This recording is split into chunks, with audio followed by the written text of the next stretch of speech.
Hello everyone, welcome to Srijo kitchen. ఈరోజు వీడియోలో పిండి ప్రమిదలు తయారు చేసుకోవడం చూద్దాం. వీటిని మనం బియ్యం పిండి, గోధుమ పిండితో చేసుకోవచ్చు. చాలా చాలా నీట్గా వస్తాయి అనమాట. చూస్తున్నారు కదా, కలర్ఫుల్గా మనం మంచి డిజైన్స్లో చేసేసుకోవచ్చు వీటిని. సో ఇక్కడ నేనైతే 2 కప్పుల వరకు గోధుమ పిండి అండ్ 2 కప్పుల వరకు బియ్యం పిండి తీసుకున్నాను. గోధుమ పిండి ప్లేస్లో మైదా పిండి కూడా వాడుకోవచ్చు అనమాట. మన దగ్గర ఏది అవైలబుల్ ఉంటే అది వాడుకోవచ్చు. బియ్యం పిండి మాత్రం కంపల్సరీ అనమాట. సో ఇక్కడైతే మనం కలర్స్ నచ్చినట్టు వేసుకోవాలి. పిండిని సపరేట్ చేసేసుకోవాలి ఫస్ట్ కలుపుకున్న తర్వాత. ఇక్కడ నేను పసుపు అండ్ కుంకుమతో చేసినాను. అట్లా కలర్స్ కలిపేసిన తర్వాత ఆయిల్ అనేది పిండిలో వేసేసి మంచిగా కలుపుకోవాలి. దీనివల్ల మనకి ఆ పిండి ప్రమిదలు క్రాక్స్ రాకుండా ఉంటాయి అనమాట. కొంచెం కొంచెం వాటర్ యాడ్ చేసుకుంటూ కలుపుకోవాలి పిండిని. చూసినారా, కొంచెం గట్టిగానే ఉండాలి, మరి మెత్తగా చేయొద్దు అనమాట. సో దాన్ని అట్లా చేసేసి పైనుంచి కొంచెం ఆయిల్ అప్లై చేసేసి పక్కన పెట్టేసాలి, పిండి ఆరిపోకుండా అనమాట. సో ఇక్కడ చేసేసినాను. తర్వాత వైట్ది కూడా ఆల్రెడీ చేసి పెట్టుకున్నాను అనమాట దీపాల కోసం. ఈ పిండితో రోజ్ ఫ్లవర్ లాగా ప్రమిద చేసుకోవడం చూద్దాం. చూస్తున్నారు కదా, కొంచెం పొడిపిండి చల్లుకొని దాన్ని చపాతీ లాగా రోల్ చేసుకోవాలి. ఏదైనా బాక్స్ మూతలు కానీ ఏవైనా దాంతో చిన్న రౌండ్స్ అట్లా చేసుకోవాలన్నమాట. దాన్ని ఇప్పుడు రోజ్ ఫ్లవర్ లాగా చేసేస్తున్నాను నేను. చూడండి, చాలా ఈజీగానే ఉంటుంది. ఒక చిన్న బాల్ లాగా చేసేసి దాని చుట్టూతా ఈ మనం తయారు చేసుకున్న వాటిని అతికించుకుంటూ పోవడమే. రోజ్ ఫ్లవర్ అనేది అట్లా వచ్చేస్తుంది. కింద ఇంకొక పెట్టెలు పెట్టేసి కొంచెం వాటర్ అద్ది మనం దీపం లాగా చేసేసుకోవాలి దాన్ని. చూస్తున్నారు కదా, దాని లోపల వత్తి పెట్టేసి ఆయిల్ వేసి మనం దీపం వెలిగించుకోవచ్చు. తర్వాత రెడ్ కలర్ కుంకుమతో చేసాం కదా, దాంతో కూడా ఫ్లవర్ చేయడం చూద్దాం. చూస్తారు కదా, మన దగ్గర చాకు కానీ ఒక స్పూన్ కానీ దేంతోనైనా జస్ట్ అట్లా కట్స్ పెట్టేసి కత్తెరతోని కట్ చేయాలన్నమాట. మనకి పెటల్స్ రావాలి కదా. సో తర్వాత దాన్ని చేతితోని కొంచెం నొక్కుతూ ఉంటే మంచిగా అట్లా మనకి ఫ్లవర్ వచ్చేస్తుంది షేప్. చూస్తున్నారు కదా, ఇట్లా చాలా సింపుల్గా ఈ అందమైన ప్రమిదను తయారు చేసేసుకోవచ్చు. దీంట్లో దీపం పెడితే చాలా చాలా బాగుంటుంది. సో నెక్స్ట్ ఇంకొక ప్రమిద చేయడం చూద్దాం. ఇది పసుపుతో చేసినాను కదా, దీన్ని కూడా కొంచెం పెద్ద సైజు నేను కట్ చేస్తున్నాను, రౌండ్స్ అనేటివి. దీంతో కూడా మనం ఈజీగా చేసుకోవచ్చు. ఇట్లా ఇది ఒక్కటే కలర్ కాకుండా అన్ని కలర్స్తో కూడా చేసుకుంటే ఇంకా బాగుంటుంది కలర్ఫుల్గా. సో ఇక్కడైతే మనం గ్లాస్కి కొంచెం ఆయిల్ అద్దేసి ఈ చేసుకున్న రౌండ్స్ అన్నీ దానికి అతికించేసేయాలి.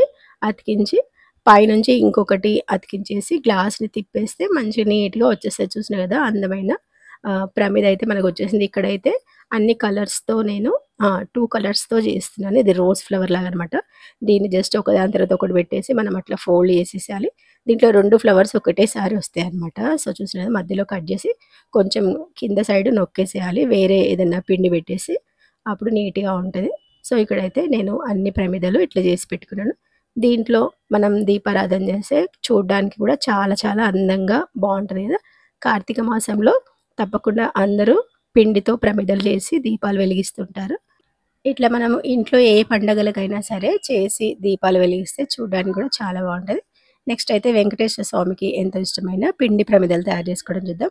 ఇవి కూడా చాలా ఈజీగా చేసుకోవచ్చు. ఎటువంటి క్రాక్స్ అనేది రాకుండా జస్ట్ బియ్యం పిండితోనే చేసుకోవచ్చు అనమాట. ఇక్కడైతే బియ్యం పిండిలో కొంచెం బెల్లం వేసుకోవాలి. తర్వాత నెయ్యి కానీ నూనె కానీ వేసుకొని ఆ పిండి అంతా మంచిగా కలిపేసుకోవాలి ఫస్ట్. దీనివల్ల క్రాక్స్ అనేది రాదనమాట. మనం నీళ్ళైనా పాలైనా వేసి కలుపుకోవచ్చు, మన ఇష్టం. కొంతమంది అరటిపండు కూడా వేసింటారు. నేనైతే అవన్నీ ఏమి వేయను, జస్ట్ వాటర్తోని కొంచెం బెల్లం నెయ్యి వేసేసి కలిపేసాను అనమాట. నీళ్ళు అనేవి కొంచెం కొంచెం యాడ్ చేసుకుంటూ తడపాలి ఫస్ట్. చూసుకోవాలి, ఇది కూడా గట్టిగానే తడిపేసి మనం ఒక 5 నిమిషాలు పక్కన పెట్టేసి తర్వాత బాగా నీట్ చేసుకోవాలి పిండిని. మనం అరిచేతితో పిండిని ఎంత బాగా నీట్ చేస్తే అవి క్రాక్స్ రాకుండా అంత బాగా వస్తాయి, పగుళ్ళు అనేది రావన్నమాట. పిండిలో వాటర్ అనేది ఎక్కువ పోయకుండా ఎంత జాగ్రత్తగా కలిపితే మనకి అంత మంచి వస్తాయి అనమాట ప్రమిదలు అనేటివి. చూసినా కదా, మనం ప్రమిదలు ఏ షేప్లో కావాలంటే ఆ షేప్లో చేసేసి పొడి పిండిని కొంచెం అద్దాలి అట్లా ఫస్ట్. తర్వాత ఏదైనా గ్లాస్ కానీ చిన్న డబ్బాలు కానీ ఉంటాయి కదా, వాటిలో కొంచెం పొడి పిండి చల్లేసి ఇప్పుడు మనం చేసుకున్న ఈ బాల్ని దాంట్లో వేసేసుకొని జస్ట్ కొంచెం ఇట్లా చేతితో నొక్కాలి. తర్వాత ఇట్లాంటి ఒక స్టిక్ ఏదైనా ఉంటుంది కదా, పప్పు గొట్టం కానీ ఏదైనా, దాంతోని మనం లోపల హోల్ లాగా చేసేయాలి. అది అతుక్కోకుండా వస్తాయన్నమాట. పొడిపిండి వేయడం, పొడిపిండి దానికి రుద్దినాం కాబట్టి, లోపల గ్లాస్లో కూడా పొడిపిండి వేసినాం కాబట్టి అది నీట్గా ఈజీగా వచ్చేస్తుంది బయటికి. చూస్తున్నారు కదా, చాలా సింపుల్గా మనం ఎన్ని కావాలంటే అన్ని ప్రమిదలు ఇట్లా చేసి పెట్టేసుకోవచ్చు. చాలా చాలా సింపుల్గా ఈజీగా ఉంటుందన్నమాట ఈ పద్ధతి అయితే. సో వీడియో వస్తే తప్పకుండా మీరు కూడా ట్రై చేయండి. ఇట్లా ప్రమిదలు అన్నీ రెడీ చేసుకున్న తర్వాత ఇంకా వాటికి బొట్లు పెట్టేసుకోవాలి నీట్గా. కుంకుమ గంధంతో మనము వెంకటేశ్వర స్వామికి ఇష్టమైన నామం బొట్టు అట్లా పెట్టేసేయాలన్నమాట. చేయితో పర్ఫెక్ట్‌గా రాదనుకున్న వాళ్ళు ఒక ఇయర్ బడ్స్ ఉంటాయి గదా! పుల్లలతో అగ్గి పుల్లలతో గాని దాంతోనైనా బొట్టు అట్లా పెట్టేసుకోవచ్చు.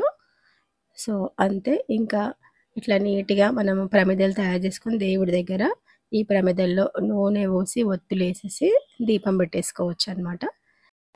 ఆవు నెయ్యి లేదా నువ్వుల నూనెతో ఈ దీపాల్ని వెలిగిస్తారనమాట. సో, ఒక్కొక్క ప్రమిదలో 3 ఒత్తులు లేదా 7 ఒత్తులు వేస్తారు. 7 వారాల వ్రతం చేసిన వాళ్ళు 7 ఒత్తులు వేస్తారు.